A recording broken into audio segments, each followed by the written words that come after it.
has not been in the history of humanity, across any culture, any book, any story, any fable, there has never been across the history of humanity any respect put on the name of a promiscuous female, ever. Ever. You name the biggest conquerors that you can possibly name from history. Genghis Khan, Alexander the Great, all of them. They all had 100 wives, bunch of children, Big G, conquered the world. Normal. That is normal evolutionary biology. That's how men are designed to be. There's never been a single female who's been celebrated for her promiscuity ever in history. It's always been frowned upon and disgusting. So yes, we are completely and utterly different. Yes, it's different if a woman cheats on a man. And if a man is at a complete top level of his life and ticks every single box, and if he decides to be loyal, which some do, and I can be loyal, and I have been loyal, but there's also times in my life where I think, fuck it, I don't want to be, and get a new girlfriend every single day of the week. I can do that, and I can decide to do that. If a woman decides to do the same, purely because her value is high enough to attract so many males, because she's beautiful, for example, it is completely different. And I'm going to explain to you why it's completely different, so buckle up. It's different. It's different. It's different. Well, I'll tell you why. It is impossible for a female to be promiscuous on a long enough period of time without devaluing herself, because she is fucking people she shouldn't be fucking. There is no way she is sleeping with endless men, and all of them are either high-value men or treating her the way she should be treated. If you find a woman who slept with 50, 100 dudes, she's either fucking dudes which aren't at her level or haven't worked hard enough to try and get the pussy. She was just too drunk to realize he's a loser, plays video games, or she's fucking a top G who barely texts her back. So either way, she's fucking dudes she shouldn't be fucking, or a guy who's at the level who doesn't give her the right amount of attention. For a woman to find a guy who's truly on a level, who truly treats her the way she should be treated, that's once every couple years, if that. You ain't just gonna go out there fucking a new dude every week and say, yeah, he's worth pussy. Yeah, he treats me good enough to get my pussy. Da da da. And you know what's funny about the universe? It's actually beautiful about the universe because it's equal and opposite forces. When you devalue yourself, it's kind of like men can smell it on you. They can just look at a bitch and go, oh. And that's the way it works. So you have to be very careful as a female and sit and go, does this man truly deserve to fuck me? And if you think about it, the answer 99% of the time, especially if you're promiscuous, is no. So when a woman is sleeping around with all these men, she's devaluing herself. She's devaluing herself, and the world knows, God knows, the universe knows. When a man does it, he doesn't devalue himself at all. That's just the way it works. Can I ask you a question? Wait, Esther, 1 second. Sir, may I ask you a question? What would you say if a woman now is married to 2 men? Haram. Why? No, I'll tell you why. Let's talk about this. What is the difference between a man, let's say me, I have 4 wives, right? What's the difference between a man having 4 wives and a woman having 4 men? You can impregnate the 4 wives at the same time. You can impregnate the 4 wives at the same time, and we know who the parents are, right? So let's say you had 4 pregnancies, you'd know who the mother is because she's carrying the baby, and you know who the dad is, top G.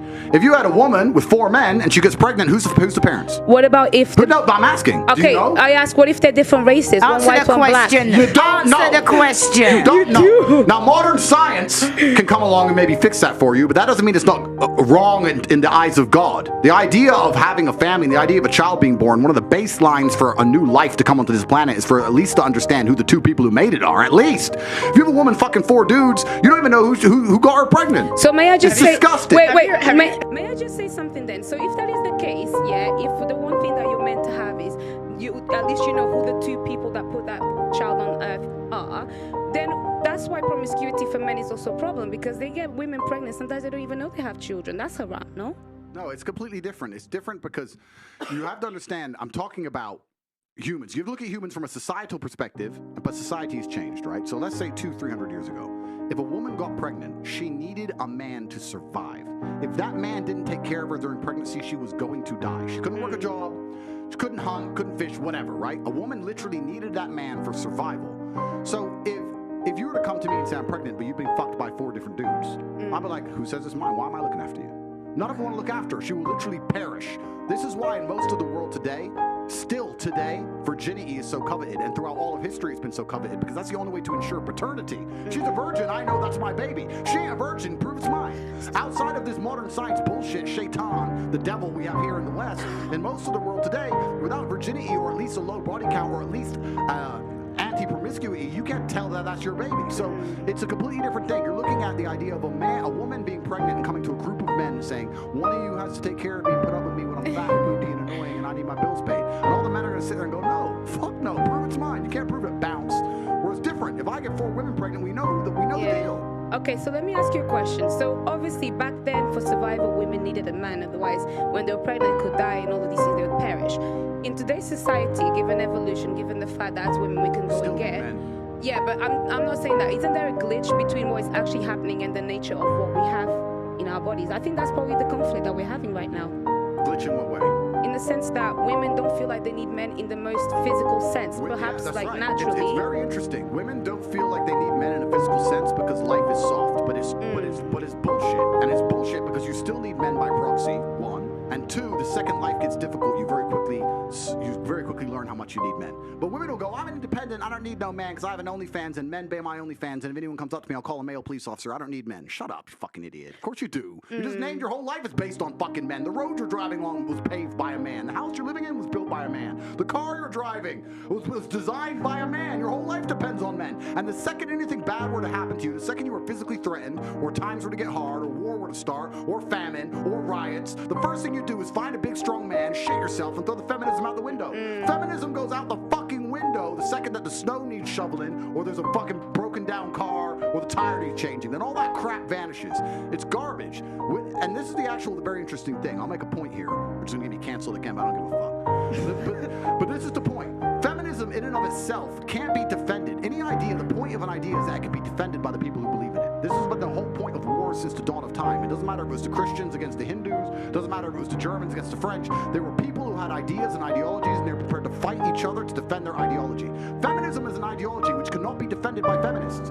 The only people who can defend feminism are the men who subscribe to the garbage. If all the feminists were to get in a line and say, we want feminism, and the conservative men were to get in a line, you would learn very quickly it's bullshit.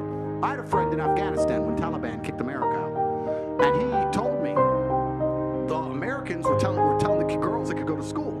So they built all these girls' schools, and they put the Afghanistani Defense Forces there, and they funded the Afghanistan Defense Forces to protect these schools. You had American satellites, you had night vision goggles.